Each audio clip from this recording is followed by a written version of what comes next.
Hello and welcome to a new video. একটি গুরুত্বপূর্ণ ভিডিওতে সকলকে স্বাগত জানাই। প্রাইমারি 2020 রিক্রুটমেন্ট প্রসেস অর্থাৎ 16,500 যে প্যানেল, সেই 16,500 কাট অফ মামলা, সেই কাট অফ মামলার গুরুত্বপূর্ণ তথ্য নিয়ে এই ভিডিওটি হতে চলেছে।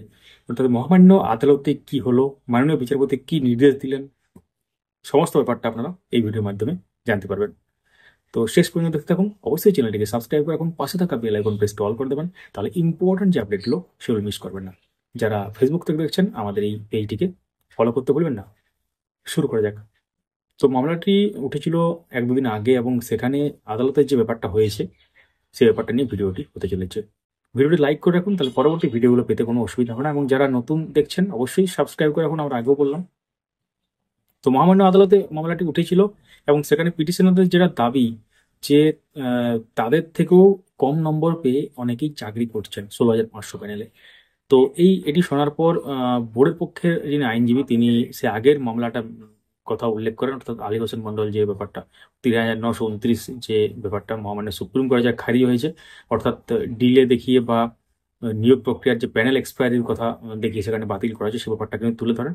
তখন পিটিশনের পক্ষের আইনজীবী বলেন যে যেসব পিটিশনাররা চাকরির দাবি করছেন তারা কিন্তু নতুন কোনো শূন্য পদে দাবি করছে না, তারা মানে ইন সার্ভিস যেসব টিচাররা ওই পিটিশনারদের থেকে কম নম্বর পেয়েও চাকরি করছেন তাদেরকে বাদ দিয়ে সেই প্যানেলে তাদের ঢোকানোর ব্যাপারটা তিনি বলছেন অ্যাকচুয়ালি আর কি। অর্থাৎ ধরুন দুজন যদি বেরিয়ে যায় সেই দুজন আবার ঢুকে যাবে, সেই ব্যাপারটা বলা হচ্ছে। এক্সাম্পল দিলাম জাস্ট। তো এটা শোনার পর গুরুত্বপূর্ণ আহ, নির্দেশ দেন মাননীয় বিচারপতি বিশ্বজিৎ বসু।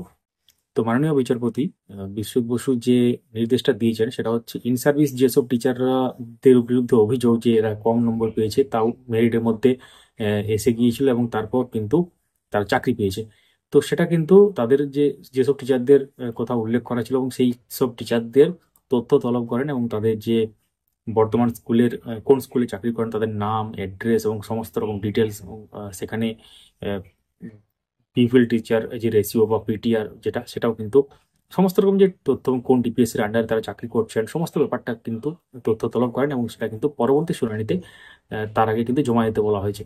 তো পরবর্তী দিনে যে আপডেটগুলো আসবে আমরা এই চ্যানেলের মাধ্যমে শেয়ার করব। তো এই মুহূর্তে যেটা আমরা জানালাম যে মহামান্য আদালতে কি হলো এবং মামলাটা সম্পর্কে কি তথ্য উঠেলো, তাহলে ইন সার্ভিস টিচার যারা আছেন অনেকের নাম সেখানে উল্লেখ ছিল, সেই সব টিচারদের কিন্তু তথ্য তলব করা হয়েছে।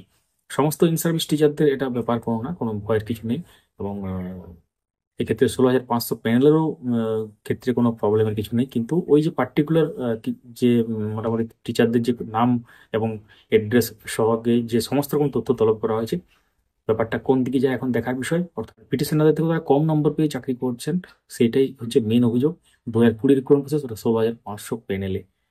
তো আপনারা জানেন যে প্যানেল কিন্তু মেন যে প্যানেল সেটা কিন্তু প্রকাশ হয়নি যখন চাকরি দেওয়া হয়েছিল, পরবর্তী ক্ষেত্রে সেটা মহামান্য আদালতের নির্দেশে প্রকাশ করা হয়েছিল, সেই প্যানেল আবার তুলে নেওয়া হয় মানে সেখানে টেকনিক্যাল ফল্ট বা কিছু দেখিয়ে, কিন্তু সেই আরো ঘুরে কিন্তু প্যানেল ওয়েবসাইটে কিন্তু এখনো পর্যন্ত দেয়নি।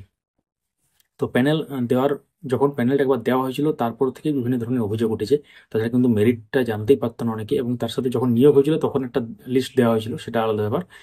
তো এই হচ্ছে ব্যাপার। পরবর্তী আপডেটগুলো পাওয়ার জন্য সঙ্গে থাকুন, ভিডিওটি লাইক করুন, সবার সাথে শেয়ার করুন, এবং যারা আমাদের আগের ভিডিওগুলো দেখেননি অবশ্যই দেখে নিন। Thank you so much for watching.